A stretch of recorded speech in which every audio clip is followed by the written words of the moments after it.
the more I read, the more I listen to people talk about the conjugate method, the more I'm kind of thinking about it in a way like it's a search and destroy of weaknesses.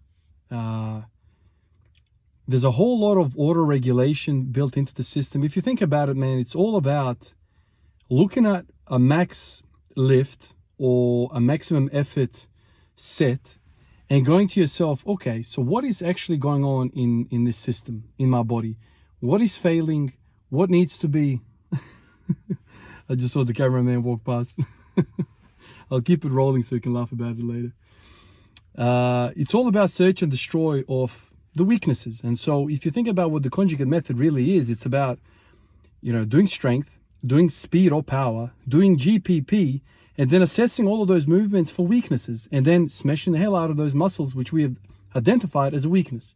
And that's all this thing is. And this is why for such a long time I've always had this affinity to what Louis was talking about, to what Matt Wenning's talking about, to Dave Tate's talking about, to all these guys. I always had this affinity to it and how they train, and I've never really understood why I had this affinity to it. But now that I'm kind of realizing that it's all freaking Eastern Bloc, right? So I fell in love with training because of the Bulgarians. High specificity, practice your movements over and over and over again. And now I'm like, okay, so I might be going more east on the world map. I'm going towards the Russian way a little bit more now, because I'm realizing that when you are training a Bulgarian type system, which really high specificity, it's well and good and whatever, but really, if you think about it, this system is purely made for the people at the top. Guys who have, let's say, next to no weaknesses because they're the freaking elite of the elite. These people are like top 1% of 1%. Like, these guys are going to the Olympics. And where am I? I'm nowhere near even nationals or even freaking state. I'm no one. So when you think about it in that sense, okay, I better walk more east on the world map and go where the Russians are and think about my weaknesses. And I have plenty, and I've developed lots and lots of weaknesses because I had this high specificity for such a long time. The conjugate method, what are they about? They have a max effort method. Then they have a speed day. Then they have this GPP or repetitive method. And they just keep on smashing. And they don't really have 15-week plans or whatever. They have 15-week ideas. But if something pops up, the way I understand it, if something pops up, so let's say on the max effort on the Monday or Friday, whenever they do it, and they go, yeah, okay, my upper back is rounding. There's a problem there. Something has popped up. I better address that. And so then for the next couple of weeks, they might be using the SSB to target that, forward rounding in the squat. And so it's all about weaknesses. That's all it really is. The whole system is built upon this idea is, okay, everyone has a weakness. We need to find it. And this is where, I guess, experience, and this is where coaches, worth every dollar, these top end guys, they can look at my squat and go, Ivan, you know what, man, this is what you need. And then off I go for the next 12 weeks, absolutely smashing the hell out of myself in the right movements. I'm not wasting my effort. And when I say wasting, I'm not saying you're wasting it in the sense of, you're sitting on the couch eating potato chips. You're wasting in the sense that you are doing stuff which you're really good at. But really what's holding you back is something else. Something else is holding you back. What's holding you back is the wide stance stuff. Wide stance. I am piss weak in wide stance. Like, unbelievably uncomfortable. I don't know what is going on with me when I go wide stance. I don't know where the power's coming from. My body's in shock and my body continuously wants me to go back. And so for the longest time, what have I done for the longest time? I've gone from a strength to a strength to a strength. I've gone just practice what I'm really good at. And what happens then?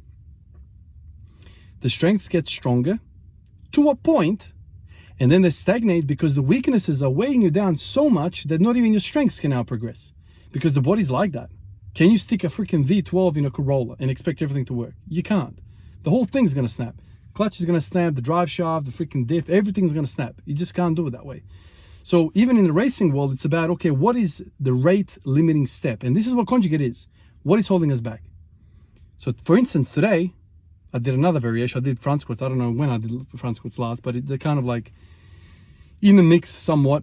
It feels good, but I'm fatigued in the wide stance, so I didn't feel the greatest today. But anyway, I want to let you know what I did with that as well. I did Wenning warm-ups with it. I took a page out of Matt Wenning and I did, Instead of 4 sets of 25, I did 5 sets of 25 with an empty barbell. Got my pump, I got my Hindu squat feeling, I got my body squat feeling. It was great, loved it. And then after that, I went into wide grip bench. How did I go with that? Shocking. It feels shocking. I feel my shoulder socket is gonna pop out. I don't have strength there. And do you think that weakness in wide is impacting my narrow? Without a doubt, man. Without a doubt. Championship basketball teams are not built by spending $1 trillion on one player. You're not gonna win that way, man. There's been hundreds of freaking superstars in the history of the NBA, and they can't do it themselves, man. Not even Jordan could do it. The greatest of all time could not do it by himself. It wasn't until he had a whole freaking crew around him, that's when he did it. So it's about having no weaknesses. No weaknesses. The weakest guy needs to get addressed. The weakest position that we have needs to get addressed, because that's what they're going to attack. And that's how training really is. And so if you're listening to this and you're going, but I don't want to do wide stands, blah, blah, blah. It's so ugly. My friend, I hear you. I am 100% with you, dude, because that's exactly where I was. I hated it, man. I hated the whole idea. It is vomit central for me to see myself doing some of the things that I'm doing. Vomit central. I don't like it. But I'm thinking to myself, this is a weakness. And even though it's ugly as shit to look at, it is even uglier to think that I'm so damn weak at this crap. It is embarrassing to me. Why the hell am I so crap in wide? Wide everything. I can tell you why, man, because I've never done freaking wide, man. Whatever the fibers are, I don't care. I couldn't care less. All I know is this is a position that is weak. Do it. I don't care what freaking fiber or which freaking muscle is the one that's weak. I've been down that track before, and it's almost impossible to freaking pinpoint exactly which DNA molecule is responsible for your whole misery in life. Screw that. Work out which movements you're crap at, do them. You're crap at lunges, do them. You crap at overhead press, do them. You crap at doing sit-ups, do them. Whatever it is, do it. The conjugate method has a plan on top of it all. You know, they have a day where they do max effort, basically 90% type work for 1 to 3 reps. Then they have a speed day, which they kind of operate between like 50 and 70% total weight. You know, whether it's bands and chains, you know, attached to that, whatever. But the whole thing is around 70% total weight. And then they have like another, I think they call it repetitive method, where they just basically continuously adding volume, like kind of like GPP type thing. You know, this is fresh off my mind because last night I watched on the Westside Barbell podcast channel. They've started releasing some videos which are kind of like, let's say like teaching videos. It's not so much people talking, you know, back and forth. It's about, you know, them teaching us. And so I've left a comment there. I said to the guys, you know, keep doing this stuff. This is exactly what I want to hear.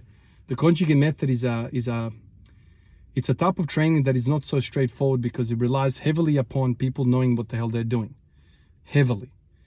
So you can't, it's not a cookie cutter program, man. It's not just about, okay, give me 5 sets of 5. No, it's a lot more, you know, that's why I guess it's hard to understand. Even for me, not that I'm a freaking expert, but I've consumed a lot of content from people that have been associated with Louis and Westside Barbell, and I'm not 100% clear about what's going on. But the key takeaways is variation, the 3 methods within the program, and then search and destroy of the weaknesses. And then eventually you're going to build this athlete, which is not only strong and capable of delivering strength in you know 1 rep, but you're also good at 5 reps, and you're good at 10 reps and 20 reps. You have GPP, and you don't have a weakness. And on top of all of that, because of the approach of the program, you also have longevity.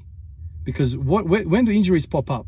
When there's this glaring weakness that is so freaking bad, then eventually something goes snap, or something goes tendinopathy type of thing, where, you know, one side is screaming while the other one's getting all the love.